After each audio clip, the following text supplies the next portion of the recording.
Bienvenue sur le podcast de l'Église du Plateau.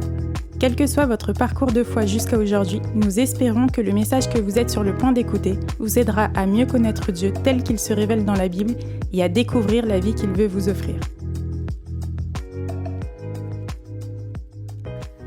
Alors aujourd'hui, on continue notre série sur le Sermon sur la montagne, c'est-à-dire les chapitres 5, 6 et 7 de l'Évangile de Matthieu.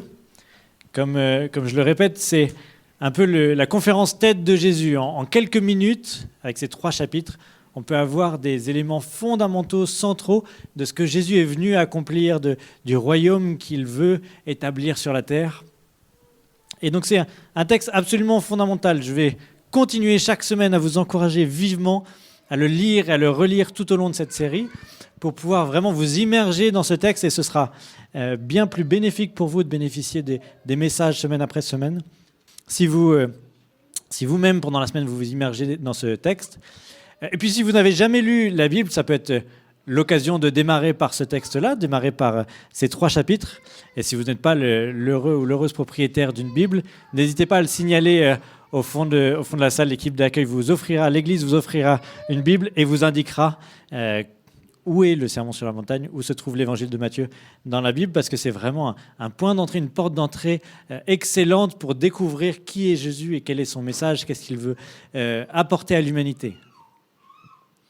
Et donc, dans ces 3 chapitres, de manière superficielle, on pourrait avoir l'impression que simplement Jésus donne une liste de choses qu'il estime bonnes ou mauvaises, mais il apporte en fait quelque chose de bien plus profond que ça. C'est pour ça qu'on a intitulé cette série « Heureux ?» Jésus vient questionner notre définition de ce que c'est être heureux, de ce que c'est vivre une vie qui vaut la peine d'être vécue, une vie bien vécue. Et donc ça implique de redéfinir assez profondément notre vision du monde sur tout un tas d'aspects. On a vu dans la première semaine que Jésus nous invite à voir notre vie actuelle et de vivre notre vie actuelle à la lumière de l'espérance qu'il nous donne, que c'est lorsqu'on met notre confiance en Dieu pour l'espérance éternelle qu'il nous donne, que alors on peut vivre différemment dans cette vie, y compris vivre les choses qui sont difficiles dans cette vie. La deuxième semaine, donc la semaine dernière, on a vu que Jésus nous libère de la pression et de la culpabilité de chercher à être accepté par Dieu par nos propres efforts. On a parlé de l'éthique de la grâce, c'est-à-dire qu'on commence à faire la volonté de Dieu, non pas pour atteindre un certain standard, mais parce qu'on a été accepté par Dieu, parce que lui nous a déjà dit « Oubliez, vous ne serez jamais à la hauteur, le problème est trop intense chez vous, et ce n'est pas quelques-uns en particulier, vous êtes tous trop en difficulté, mais je viens vous apporter le pardon, la réconciliation, et sur cette base-là, alors vous pouvez vous engager à vivre cette vie nouvelle et à apprendre cette vie nouvelle pour l'ensemble de votre vie. » Et aujourd'hui, on voit une 3e manière de revoir entièrement notre vision du monde au travers de nos anxiétés, de nos peurs, de nos inquiétudes. Jésus vient nous encourager à dire « faites confiance à Dieu », mais même au-delà de faire confiance à Dieu, réalisez qu'au travers de vos inquiétudes, de vos anxiétés, vous avez un indicateur de là où vous en êtes dans votre relation avec Dieu et que vous pouvez changer de relation avec Dieu pour vivre une vie libre par rapport à vos inquiétudes. Et donc, on va voir ce matin ce thème de la confiance en Dieu, qui est bien sûr rassurant, mais pas seulement. On va voir que, comme à chaque fois, Jésus nous invite à sortir de notre zone de confort, à nous déstabiliser bien souvent, pour aller plus loin que ce qu'on aurait pu imaginer. Alors, on va se concentrer sur Matthieu chapitre 6, à partir du verset 25. On verra du verset 25 au verset 34. C'est un texte classique, fondamental, comme je le répète en fait à chaque fois avec le Sermon sur la montagne.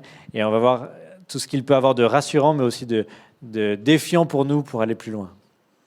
Matthieu 6, à partir du verset 25. Voilà pourquoi je vous dis, ne vous inquiétez pas au sujet de la nourriture, de la boisson dont vous avez besoin pour vivre ou au sujet des vêtements dont vous avez besoin pour votre corps. La vie n'est-elle pas plus que la nourriture et le corps plus important que les vêtements ? Regardez les oiseaux du ciel, ils ne sèment ni ne moissonnent, ils ne ramassent pas de récolte dans des greniers, et votre Père qui est aux cieux les nourrit. Ne valez-vous pas beaucoup plus que les oiseaux ? Qui d'entre vous parvient, par ses soucis, à prolonger un peu la durée de sa vie ? Et pourquoi vous inquiétez-vous au sujet des vêtements ? Observez comment poussent les fleurs des champs, Elle ne travaille pas, elle ne tisse pas de vêtements. Pourtant, je vous l'affirme, même Salomon, avec toute sa richesse, n'a pas eu de vêtements aussi beaux qu'une seule de ces fleurs des champs. Si Dieu habille ainsi l'herbe qui est dans les champs aujourd'hui et qui demain sera jetée au feu, ne vous habillera-t-il pas à bien plus forte raison vous-même, comme votre foi en lui est faible ? Ne vous inquiétez donc pas en disant « Qu'allons-nous manger, qu'allons-nous boire ou qu'allons-nous mettre pour nous habiller ?» Ce sont les païens qui recherchent sans arrêt tout cela, mais votre Père qui est au ciel sait que vous en avez besoin. Cherchez d'abord le règne de Dieu, cherchez à faire sa volonté, et Dieu vous accordera aussi tout le reste. Ne vous inquiétez donc pas du lendemain, car le lendemain s'inquiétera de lui-même. À chaque jour suffit sa peine. Le message général de ce texte est assez clair. Tellement clair que Jésus répète 3 fois en ces quelques lignes « Ne vous inquiétez pas ». Et en particulier, ne vous inquiétez pas pour votre nourriture et vos vêtements. C'est-à-dire, ne vous inquiétez pas pour les choses qui sont fondamentales de la vie. Dieu sait que vous en avez besoin. Et tout au long de ce passage, Jésus présente Dieu comme un bon père qui veut prendre soin de ses enfants. Et l'argument qu'il utilise, il compare ça, il invite à apprendre de la nature, à apprendre des oiseaux et des champs, en disant si Dieu prend soin des animaux, si Dieu prend soin de la nature, à plus forte raison, il prendra soin de ses enfants.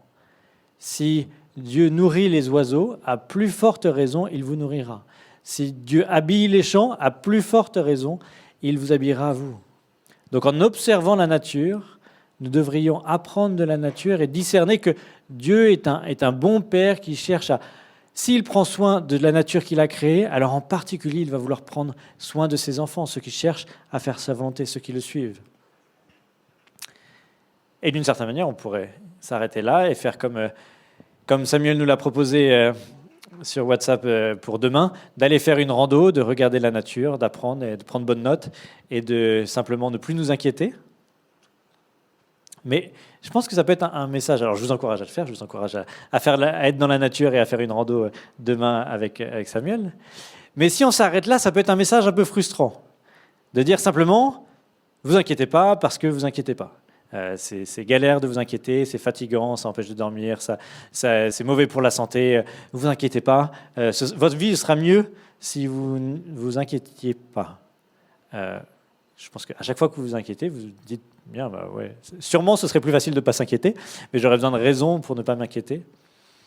Je pense qu'on peut être différent à ce niveau-là, mais personnellement, si je partage mes difficultés avec quelqu'un, et si sa seule réponse c'est t'inquiète, ça va bien se passer, t'inquiète, ça va bien se passer, moi ça me stresse. Moi c'est plutôt anxiogène. Je sais que certains ça les aide, mais moi c'est pas le cas. Si quelqu'un me dit t'inquiète, ça va bien se passer, sans rien m'apporter, sans aucun élément de réponse qui pourrait m'amener à comprendre pourquoi ça va bien se passer, ben voilà, moi ça me stresse.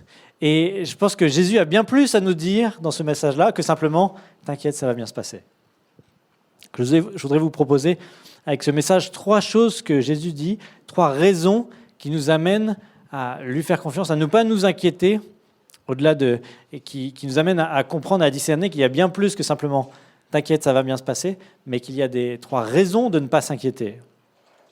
Alors le premier, je ne sais pas si c'est très rassurant, mais c'est un point essentiel, c'est d'abord de reconnaître notre propre faiblesse. Lorsqu'on s'inquiète, on suppose qu'on a au moins un certain niveau de contrôle sur l'avenir. On imagine qu'en s'inquiétant, on va pouvoir discerner quelle sera la bonne voie à suivre pour arriver à contrôler notre futur. Mais Jésus est très clair. Il nous invite à reconsidérer notre situation et dire « Vous ne contrôlez pas grand-chose ». Il le dit au verset 27, « Qui d'entre vous parvient par ses soucis à prolonger un peu la durée de sa vie ?» C'est-à-dire, considère bien les choses sur lesquelles tu n'as aucun contrôle et ça devrait t'amener à avoir une vision des choses un peu plus claire. Et il finit avec ce dernier verset, le verset 34. « Ne vous inquiétez donc pas du lendemain, car le lendemain s'inquiétera de lui-même. À chaque jour suffit sa peine. » Autrement dit, si déjà tu arrivé à régler tes problèmes d'aujourd'hui, c'est déjà pas mal. Considère bien que tes problèmes de demain, c'est un peu au-delà de tes compétences, de tes capacités, de ton pouvoir. Les problèmes d'aujourd'hui sont déjà bien suffisants. Et il ne s'agit pas de simplement les oublier complètement, mais considère bien que tes problèmes de demain, la plupart du temps, te dépassent. Et c'est un point de départ essentiel de dire, nous ne sommes pas des dieux, nous n'avons pas un contrôle absolu sur l'avenir, nous sommes des humains avec une maîtrise limitée de notre futur. Je réfléchissais dernièrement à les dernières années écoulées, et puis c'est un peu une question classique de dire si je pouvais changer quelque chose, si je pouvais revenir en arrière, qu'est-ce que je changerais dans mon parcours? Et je suis arrivé assez facilement à la conclusion de je ne changerais rien. Pas parce que ma vie est parfaite, aucune de nos vies sont parfaites, mais simplement parce que j'en sais rien ce que ça changerait. Je ne sais pas, à chaque fois que j'ai pris une décision, j'en ai vu les conséquences, mais la majorité des conséquences étaient tout à fait invisibles pour moi au moment où j'ai pris les décisions. Donc si je pouvais changer quelque chose, je ne sais pas du tout non plus quelles seraient les implications, qu'est-ce que ça m'amènerait, quelle vie ça m'aurait amené à vivre. Juste pour donner un exemple très concret, quand on est arrivé la première année ici, donc on a déménagé de Paris en 2019, et puis on réfléchissait avec Joanne et Laureline à acheter une grande maison ensemble pour en faire une coloc pour les étudiants, et que ce soit un peu un lieu de vie, de démarrage pour l'église. Et donc ça, c'est une photo de cette maison-là. Certains, vous la voyez peut-être. On est amené à la voir très régulièrement parce qu'elle est en bordure de N118, comme Google Maps nous l'indique.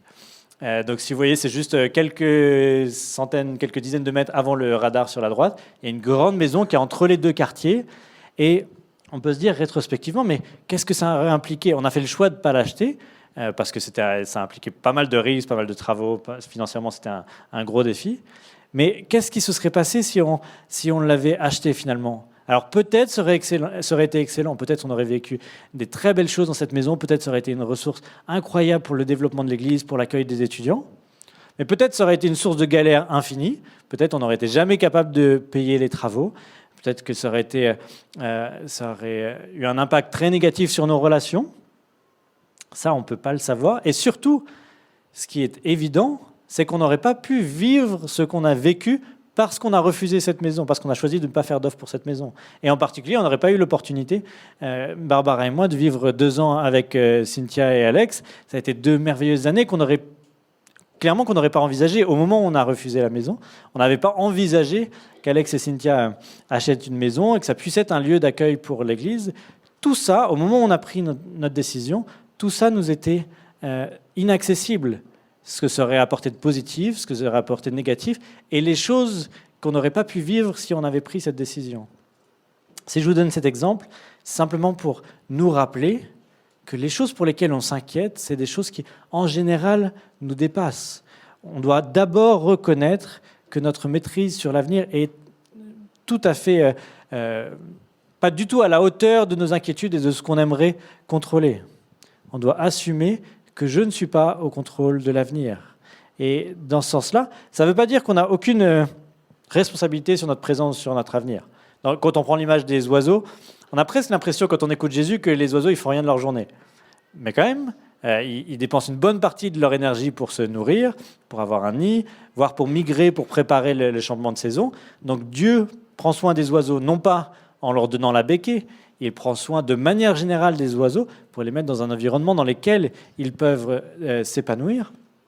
Donc ça ne veut pas dire pour nous qu'on doit attendre que, entre guillemets, Dieu nous donne la béquille et qu'on n'a aucune responsabilité vis-à-vis de notre avenir, mais il s'agit de retrouver notre place et de dire « je ne suis qu'un être humain qui a des responsabilités, mais qui a aussi beaucoup de limites ».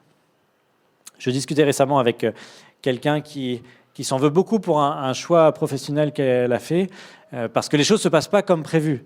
Elle avait beaucoup réfléchi à sa décision, elle avait 2 options, elle en a choisi une, elle se dit « mais j'aurais dû prendre l'autre option, vraiment, j'ai fait une erreur ». Et non seulement elle regrette sa situation actuelle, mais elle se culpabilise pour son choix. Mais je pense que c'est très dommage de se culpabiliser pour ce genre de choix, parce qu'elle ne pouvait pas savoir ce qui allait se passer. Beaucoup des choses qui sont négatives actuellement dans sa nouvelle situation professionnelle étaient des choses qui lui étaient invisibles au moment de prendre cette décision. Et donc, dans ce sens-là, elle est responsable de ses choix, mais elle n'est pas responsable de toutes les conséquences de ses choix, parce que l'essentiel lui était invisible au moment où elle a pris sa décision. Et donc, vis-à-vis de nos inquiétudes, on doit d'abord revenir à là où on en est. Que lorsqu'on s'inquiète, on imagine des fois qu'on pourrait contrôler entièrement l'avenir, alors que ce n'est jamais, jamais, jamais le cas. Ça impliquerait de à la fois connaître toutes les conséquences de nos actes, mais ça impliquerait aussi de connaître toutes les conséquences des autres choix qu'on aurait pu faire. Ça aurait impliqué de connaître l'avenir de notre choix ou l'avenir de tous les autres choix possibles pour toutes les autres options qui se présentent à nous. Ça, c'est réservé. Alors peut-être ce sera dans la dernière mise à jour de ChatGPT d'arriver à faire ça, mais pour l'instant, il n'y a que Dieu qui peut faire ça. Et donc à nous de réaliser notre situation d'être humain avec toutes ses limitations. Et donc ce à quoi je voudrais, avec ce premier point, vous amener à considérer, c'est qu'est-ce que vos anxiétés, qu'est-ce que vos inquiétudes révèlent de votre désir de contrôler l'avenir. Dans quel domaine c'est trop dur pour vous de lâcher prise et vous continuez d'espérer que vous allez pouvoir maîtriser entièrement l'avenir? Est-ce que c'est dans votre carrière? Est-ce que c'est dans votre futur logement? Est-ce que c'est dans votre vie familiale? Est-ce que c'est dans vos loisirs? Dans quel domaine vous n'êtes pas encore prêt à reconnaître qu'au final, vous pouvez vous inquiéter autant que vous voulez, vous ne maîtrisez pas la suite, vous pouvez faire des choix, vous avez des responsabilités, mais certainement pas une maîtrise parfaite de votre futur. Voilà, donc ça c'est un point de départ qui n'est pas forcément extrêmement réjouissant, mais qui est un point de départ essentiel.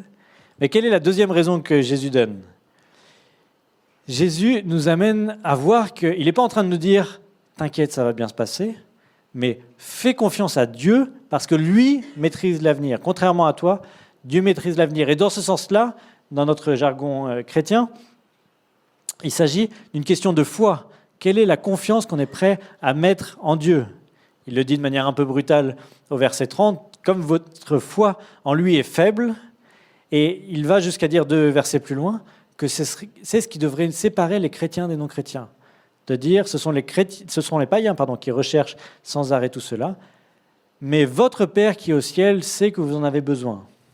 Si vous considérez bien qui est votre Père, qui est Dieu pour vous, alors ça devrait impliquer aussi ce lâcher-prise de dire « Lui est un bon Dieu qui veut pouvoir pourvoir à vos besoins ». Alors, si vous êtes encore à vous inquiéter, vous êtes encore à ne pas réaliser quelle relation vous êtes appelé à avoir avec votre Dieu. Et c'est là où il y a un apprentissage, à mon avis, qui prend toute une vie. Un peu comme la grâce dont on parlait la semaine dernière. Ça prend quelques phrases pour dire, encore une fois, Dieu est un Père, un bon Père qui veut pourvoir à vos besoins, et vous pouvez en être convaincu, et en même temps, à vivre, à mettre en pratique. C'est tout un chemin de vie. Et c'est là où nos anxiétés peuvent servir d'indicateurs, de révélateurs des domaines dans lesquels on n'est pas forcément encore prêt à faire confiance à Dieu. Et des fois, qu'on se l'avoue ou non, ça peut être parce qu'on n'est pas bien sûr qu'on est prêt à faire confiance à Dieu, qu'il est vraiment quelque chose de bon pour nous. Il y a peut-être des domaines où on s'inquiète nous-mêmes parce que si on lâchait prise, si on laissait Dieu dire « Dieu fait comme tu le sens, pourvois de la manière dont tu veux que tu pourvoies », on a peur qu'il mène la barque d'une manière qui ne nous convienne pas. Encore une fois, dans notre vie professionnelle, dans notre vie familiale, dans nos projets, quels qu'ils soient, il y a parfois des sujets sur lesquels on préfère garder le contrôle et garder les anxiétés, les inquiétudes qui vont avec, plutôt que d'accepter le lâcher-prise et de considérer Dieu, je crois que tu es un Dieu suffisamment bon pour que ce que tu vas choisir sera meilleur que ce que je pourrais choisir pour moi. Et là, c'est des choses sur lesquelles on n'est pas forcément prêt à se l'avouer à soi-même, et c'est là où nos inquiétudes peuvent servir de révélateur. C'est un indicateur pour dire dans quel domaine je ne suis pas encore prêt, je n'ai pas encore lâché prise, je ne suis pas encore prêt à faire confiance à Dieu. Et ça nous amène à la troisième raison de ne pas s'inquiéter, qui pour moi est la plus fondamentale et aussi la plus inconfortable. Si on prend du recul et on élargit un petit peu l'horizon, dans le contexte de l'époque, dans l'influence gréco-romaine qui était celle du temps de Jésus, pour les philosophes grecs de l'Antiquité, l'éthique, elle n'était pas d'abord basée sur une distinction absolue entre ce qui est bien et ce qui est mal, mais l'éthique, ce qui est bon et ce qui est mal, était définie en fonction du but suprême, du bien suprême de chaque être humain. une fois qu'on a défini ce qu'est un être humain, ce pourquoi il vit, quel est mon bien suprême, quel est mon but suprême dans la vie, alors ce qui est bon, c'est ce qui m'amène à aller vers ce bien suprême. Ce qui est mauvais, c'est ce qui m'éloigne de ce bien suprême, de ce qui a une suprême valeur dans ma vie. Et je crois que, de manière un peu différente, mais Jésus nous amène aussi dans cette direction-là, de dire que les choses ont du sens, ont de la valeur dans nos vies, une fois qu'on a réalisé dans quelle direction on va, quel est le but, quelle est l'orientation qu'on veut donner à notre vie. Ce verset 33, qui est le verset central de ce texte, cherchez d'abord le règne de Dieu, cherchez à faire sa volonté, et Dieu vous accordera aussi tout le reste. Autrement dit, dans le contexte des anxiétés, il est en train de nous dire, si vous êtes anxieux concernant vos besoins matériels, c'est parce que en fait, vous ne visez pas assez haut. C'est parce que votre but dans la vie, votre orientation dans la vie n'est pas bien placée. Le jour où vous chercherez vraiment le royaume de Dieu comme votre bien suprême, alors tout le reste paraîtra secondaire. Tout le reste commencera à entrer dans une certaine périphérie et trouvera sa place et ne sera plus un sujet d'inquiétude comme ça peut l'être actuellement. En fait, on est un petit peu, alors ça parlera à certains et peut-être moins à d'autres, mais on est un petit peu comme des hobbits dans la comté. On peut être dans cette vie de hobbit qui vit dans son petit monde, à vivre pour son propre confort, pour ses repas, pour ses loisirs, et à n'avoir ça comme seul horizon. Et en fait, ce n'est pas un paradis sur terre, ça, parce que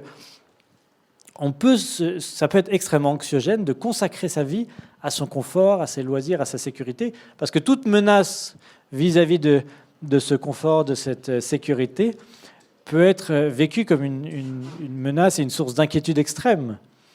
Je sais pas qui a vu la dernière série là sur Amazon des Anneaux de pouvoir. On voit des cousins des hobbits qui vivent pour la sécurité, qui vivent pour rester entre eux dans leur confort et dans leur manière de faire, et ça les amène à être anxieux tout le temps, parce que tout est une menace. Et ce que Jésus est en train de proposer, c'est de dire, il s'agit d'entrer dans la mission, de commencer à partir à l'aventure, et une fois que vous serez parti à l'aventure, alors toutes les préoccupations de la comté seront relativisées.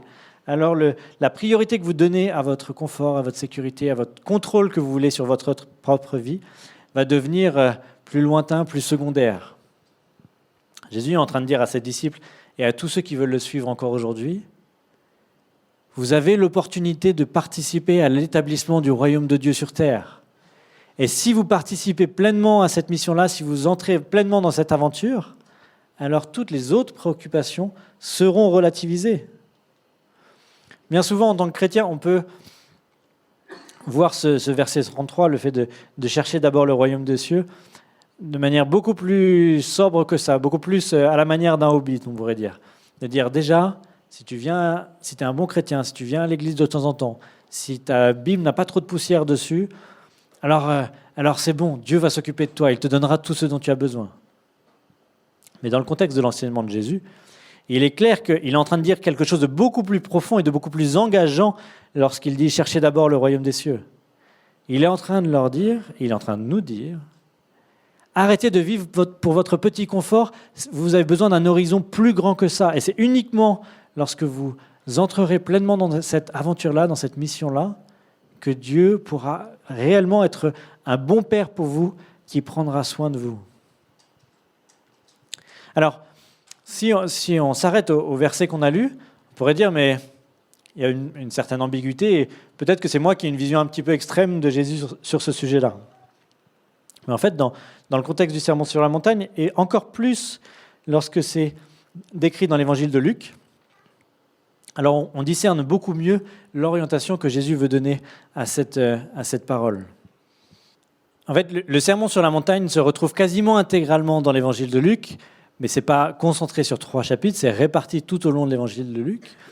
Et le texte qu'on est en train de voir aujourd'hui, on le retrouve au chapitre 12 de l'évangile de Luc. Et en gros, c'est exactement le même texte qui arrive à la même conclusion. Luc 12, verset 31, « Cherchez d'abord le règne de Dieu, et Dieu vous accordera aussi tout le reste. » Mais Luc ne s'arrête pas là. Et des fois, on pourrait espérer que Luc s'arrête là. Mais Luc ne s'arrête pas là. Verset 32, « N'aie pas peur, petit troupeau. toujours ce thème des inquiétudes. Car il a plu à votre Père de vous donner le royaume. Excellent. Vendez vos biens et donnez l'argent aux pauvres. Munissez-vous de bourses qui ne s'usent pas. Amassez-vous des richesses dans les cieux où elles ne se disperseront jamais. Les voleurs ne peuvent pas les y atteindre, ni la mythe les détruire, car votre cœur sera toujours là où est votre trésor. Amen. Cette conclusion, elle peut paraître choquante. C'est un Jésus qui est moins appréciable lorsqu'il dit des choses comme ça à ses disciples et lorsqu'il nous les dit. On dit, mais pourquoi être aussi radical sur ce plan-là? Pourquoi demander tant à ses disciples? En fait, l'enjeu premier ici, ce n'est pas premièrement un enjeu d'argent, même si l'argent sert de révélateur de quelque chose de très profond. C'est qu'il est en train de dire, Dieu est prêt à prendre soin de vous, il veut vraiment vous donner le royaume, il veut vous apporter tout ce dont vous avez besoin, mais ça implique d'entrer dans cette aventure, d'entrer dans cette mission, d'entrer dans ce royaume, d'une telle manière que vous vous séparez de tout ce qui serait une source de sécurité, de confort, de sens à votre vie, qui serait en compétition avec ce que Dieu vous demande de marcher à sa suite et d'entrer dans son royaume. Dieu veut vraiment prendre soin de nous lorsqu'on vit une vie où concrètement on se met dans une situation où on doit lui faire confiance. On ne peut pas être, pour reprendre cette image encore une fois qui parlera à certains et pas à d'autres, on ne peut pas être dans la communauté de l'anneau tout en restant dans la comté. Il s'agit de lâcher prise sur ce point de départ pour pouvoir entrer dans cette aventure dans laquelle Dieu veut prendre soin de nous. Et Jésus l'applique à l'argent, et ça inclut réellement cette question d'argent.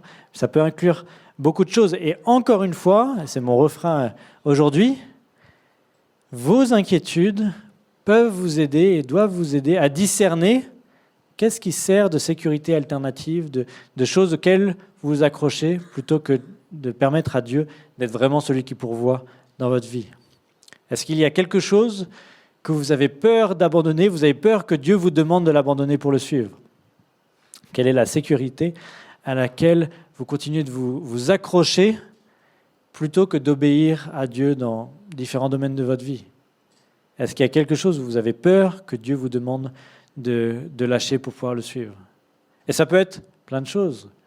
Encore une fois, les grands classiques, mon travail, ma perspective de carrière, peut-être une relation, mon épargne, mais une source de revenus. Voilà, tout ce qui sont les sources de sécurité et de sens à ma vie peuvent être en concurrence avec Dieu. Et Dieu est en train de dire, oui, je veux réellement prendre soin de vous. Mais je n'accepte pas d'être simplement un petit génie, un mage bonus qui vient vous donner un coup de main lorsque vous avez besoin d'aide. Je suis là pour prendre soin de vous comme un père, et il s'agit de lâcher tout ce qui pourrait faire concurrence à ma relation avec vous. Et donc, l'enjeu n'est pas de tout plaquer directement, même dans le texte qu'on a lu dans l'évangile de Luc. L'enjeu n'est pas de se débarrasser automatiquement de toutes ces richesses, ce n'est pas ce qu'on voit dans le reste du Nouveau Testament, mais c'est d'entrer dans une relation avec Dieu où on est prêt à tout lâcher parce que lui seul est notre source de sécurité. Lui seul est celui qui donne un sens à notre vie. Donc, désolé peut-être de vous décevoir, mais ce texte sur la confiance n'est peut-être pas aussi rassurant qu'on aurait pu l'espérer, mais il est extrêmement important pour nos vies. Le problème n'est pas forcément notre confiance en Dieu de manière séparée, mais le problème est peut-être plutôt notre confiance dans d'autres choses, dans notre travail, dans notre argent, dans notre talent, dans nos relations, dans nos opportunités. Et notre premier besoin n'est pas forcément que Dieu calme nos anxiétés, mais au contraire qu'on soit bien à l'écoute de nos inquiétudes, de nos anxiétés, pour voir qu'est-ce que ça révèle de notre relation avec Dieu. Le message de Jésus, c'est pas « Regardez, Dieu va vous donner la paix ». Il nous dit à nous, à chacun d'entre nous, « Ne vous inquiétez pas ». D'ailleurs, la balle est dans notre camp. Ce n'est pas une promesse que Dieu va faire disparaître ses inquiétudes. Il nous dit à nous, « Ne vous inquiétez pas ». Et son explication, c'est de dire « Vous aurez l'occasion, l'opportunité, la possibilité de ne plus vous inquiéter uniquement le jour où vous aurez remis les choses dans l'ordre, uniquement le jour où Dieu reprendra pleinement sa place dans vos vies et tout ce qui serait en concurrence avec Dieu retrouverait sa place en périphérie de vos vies. Donc, on doit arrêter de vivre pour notre nourriture, notre vêtement, nos conforts, nos projets, les choses qui pourraient être nos sources de sécurité, nos sources de confiance. Mais la première étape est d'accepter de lâcher prise pour suivre Dieu là où il nous emmène. Et donc je vais simplement m'arrêter avec ça, et si vous voulez qu'on échange à la fin, on peut le faire après, mais je voudrais nous proposer un temps de méditation, de réflexion individuelle, et je voudrais vous laisser avec ces 3 questions, des 3 points qu'on a vus dans ce message. Dans quel domaine ai-je besoin de lâcher prise et de reconnaître que je ne peux pas maîtriser mon avenir? Dans quel domaine je n'arrive pas encore à faire confiance à Dieu?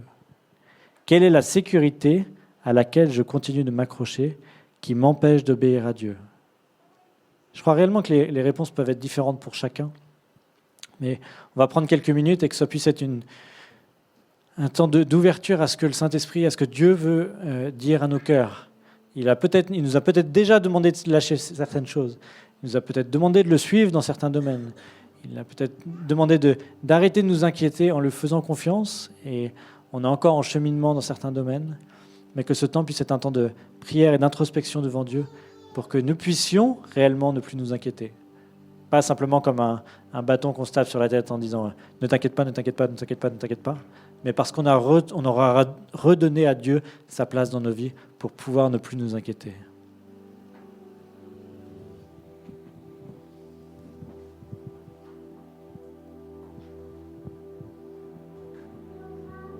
Seigneur, entends nos cœurs, entends nos inquiétudes.